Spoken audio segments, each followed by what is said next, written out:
Hello everyone, my name is Kitetsu and welcome back to my channel. So I'm on a massive 40k high at the moment. I am so excited about the new edition. I lined up for my copy of Indomitus yesterday and I've been thoroughly enjoying looking through the book, building the models. It's just absolutely an incredible kit, and I really do think it is probably the single best box that Games Workshop have ever released. I absolutely love it, and I would actually quite like to make another video on why I think now is such a good time for people to be getting into 40k. But yeah, I mean, I haven't been on YouTube for a while, so I thought I'd react to some news before getting into some stuff like that. But anyway, this article is looking at some more models that have been revealed yesterday as part of a launch party preview. I think these were all announced over on their Twitch and I haven't seen that yet. But yeah, the first thing they told us is on the way are the new generation of codexes. So we've got the Necron Codex, the Space Marine Codex, and I'm really excited about these. I've been really itching to hear for news about the Necron one in particular. It's going to have all of the new fluff about the new, is it the Sarkhan dynasty? I can't remember what they're called, but they look great and they've got a really good storyline behind them. And yeah, all of the new models and everything are going to be in there. Now, why I'm particularly a fan of the Necron Codex already before it's even come out is it's going to be its own self-contained thing. The kind of frustrating thing at the moment with the Space Marines is the fact that they make you buy 2 books. So I've really been enjoying collecting Ultramarines over the last 2 weeks. I've bought a Repulsor Executioner, I've got Hellblasters that I'm working on, all sorts of crazy stuff that I'm really loving painting. You know, back in the day, you could buy the Space Marine Codex and it would have all of the Ultramarine rules in there. And as of the last codex, you now have to buy the supplement. So that's kind of a bit frustrating. I know it's been like that for like Dark Angels and certain other factions for ages, but it is nevertheless a bit frustrating that for Space Marines you basically are kind of forced to buy 2 books if you collect one of these first founding chapters. But yep, it does say that Dark Angels, Space Wolves, Blood Angels and Death Watch are on the way soon as a codex supplement. And it also tells us that these books are, I believe, yeah, here we go, coming in October. So there's a little preview of looking inside them. You can't really see much, so I'm not going to bother looking at those too thoroughly. Next, we get a look at the Space Marine Gladiator, which is a brand new tank for the primaris Space Marines. And it's supposed to occupy the niche that the Predator does. And yeah, it's based off of the impulsor kit. So basically, here we go. They've taken the impulsor, they've sealed the back up, and they've added a kind of heavy weapon turret on top. And there are 3 versions, the Valiant, the Reaper, and the Lancer. I'm kind of most excited, I believe, about the Lancer, because either that is a heavy laser destroyer or a kind of variant of the heavy laser destroyer. It looks remarkably close. I'm actually looking at my executioner, my repulsor executioner right now, and it's essentially the exact same gun, but it looks from the picture like maybe it's a little bit shorter, so maybe a slightly less powerful version, or perhaps it is just a heavy laser destroyer. But in terms of this kit, I'm not like madly excited about it, purely because the Repulsor Executioner, whilst it was a great kit and it looks amazing now that it's built, it was a bit of a pain in the backside to put together. There were gaps that needed filling, and I don't think it kind of just slotted together very well whilst you were building it. But not only that, the Impulsor is really expensive for what it is. I think it's £45, which, if you think that it's basically the kind of primaris equivalent of a Rhino / Razorback, I think that's really expensive, and it's the one thing that stopped me from buying it. And I imagine this is obviously going to be slightly more, so you're probably looking at around £50 for this thing, and for me, that slightly crossed the line where I just can't afford to pay that for it. But yeah, I don't know, I can see some people being really excited. It gives them a bit more long range firepower, I guess, without needing something as extreme as a repulsor executioner. But yeah, the kit looks absolutely great. I've got no issues with that. I, for one, am a big fan of the kind of hover repulsor stuff. So yeah, I mean, it is what it is.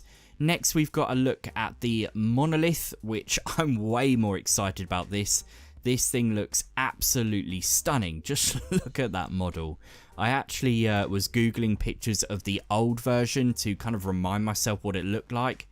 And yeah, my mate bought one of these as well off, I think, eBay a few months ago. And I couldn't believe how different it looked to my nostalgia and memory of this thing. When I was a kid, it was the most exciting model I'd ever seen, like this big floating pyramid thing that fired arcs of energy out that vaporized people and teleported necrons around the field with this giant crystal. And sorry if I'm offending anyone, but now I just think the old kit looks pretty damn bad. You know, I think this kind of transparent plastic crystal stuff has really had its day. But if you also look at this big swirling portal and compare that to how incredible this looks, you've got like these lightning bolt things energy with a Necron warrior kind of materializing out of it. And if you look here, you can actually see that he hasn't fully formed. His leg hasn't quite materialized and his shoulder hasn't quite joined up to the rest of his arm. It just looks absolutely stunning. And the detail where once you had just flat plastic, it's now layered and textured. It looks so good.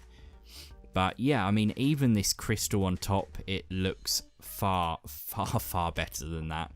So yeah, my take of this is that I'm really pleased with it. I absolutely love it. I'm really glad that they didn't just ditch the Monolith. They've kept it a thing because it's so iconic for the Necrons, let's face it. And yeah, I think one other thing that I want to say about this is that it doesn't look fragile, and that's something I'm really pleased about. If you look at something like the new Catan, the what is it, the Void Dragon or whatever he's called, he looks really fragile and it makes me not want to buy it, whereas this looks fairly solid and sturdy. And it's going to be a great sort of centerpiece to my Necron army. So absolutely love it. And yeah, even the little dioramas look amazing. But yeah, then we get this little video here. I just watched it through once to see, you know, what was going on in it. We've got this first model, which I can't quite tell what it is, to be fair. I haven't really looked that closely. It looks a little bit like... Oh, in fact... I just had a crazy thought. I wonder if this is like... No. I was going to say, I wondered if this was going to be something Emperor's Children related. Because it looked kind of demony and primarchy, and we've got poison. And obviously he poisoned Reboot with his blade. But actually looking more closely, that definitely looks Death Guard to me with the green plate there. So in fact, is this part of the same thing? It could well be. But yeah, definitely Death Guard, and I'm really pleased. I love Death Guard. For me, Space Marines, Necrons, and Death Guard are easily my three favourite factions in 40k at the moment. So I'm glad that they haven't just kind of given up on the Death Guard. I'm wondering what this is though. Is it... It definitely looks like a kind of Terminator hand or something holding some kind of plague spewer. But... yeah, then we've got this guy here. Something Mechanicus related. An orc. And I think the final thing they show is this model here. So, yeah, there you go. They give you a full view of that. This is the Palatine or Palatine, which is a Sisters of Battle model. So, obviously, lots of exciting things still to come for the edition. And yeah, I'm sure by the time this video goes live, they might have actually done the Sunday preview to see what is going up for pre-order. Have they actually done that yet? No, not quite. But I'm imagining we're probably going to see the Invader, what was this thing called? The Firestrike Servo Turret, and the Lockhurst Heavy Destroyers.